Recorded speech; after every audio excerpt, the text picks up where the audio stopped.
आज का प्रश्न बहुत इंटरेस्टिंग है। सिंप्लीफाई का एक प्रश्न है। प्रश्न देखिएगा, 8 के पावर -3 और -3 के पावर -1 है।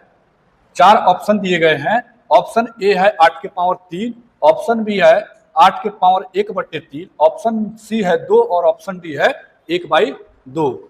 अब इसमें आपका आंसर क्या आ रहा है, आप कमेंट बॉक्स में बताइए। चलिए इस प्रश्न को बनाते कैसे हैं देखा जाए।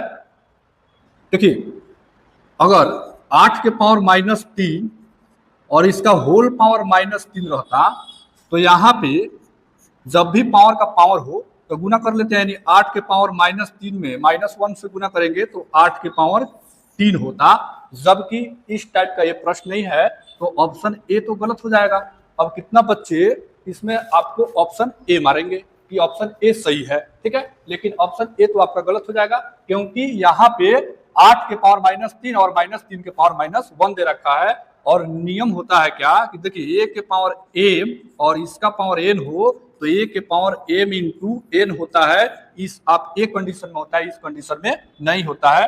तो ये प्रश्न ऐसे नहीं बनेगा। अब समझिए इसे कैसे बनाएंगे। तो देखिए, जब 8 के पावर 3 है -3 और इसका पावर कितना है -1 है, तो इसको ऊपर से नीचे की तरह सोल्व करेंगे। तो ध्यान दीजिएगा, यानी हम कह सकते हैं कि यदि -3 के पावर -1 है तो आप जानते हैं यदि 2 के पावर -1 हो तो हम 1/2 लिखते हैं। तो यहाँ पे कितना लिखेंगे तो देखिएगा, 8 के पावर कितना, तो यहाँ -3 के पावर -1 है तो हम इस मान को पलट देंगे। तो पलटेंगे तो कितना होगा, तो कहिएगा कि यहाँ पे तो हो जाएगा आपका 8 के पावर -1/3, ठीक है, मान पलट दिए। अब ये जो 3 है ये माइनस का 3 है, ठीक। अब देखिए, अब ऑप्शन बी में तो प्लस दिया है तो ऑप्शन बी भी नहीं होगा, ठीक है। अब चलिए आगे देखते हैं। तो इसे हम रफ कर देते हैं और आगे समझिए। 8 के पावर -1/3 है तो इसे हम कितना लिख सकते हैं, तो इसे हम लिख सकते हैं 2 के पावर 3 8 होगा और इसका होल पावर -1/3।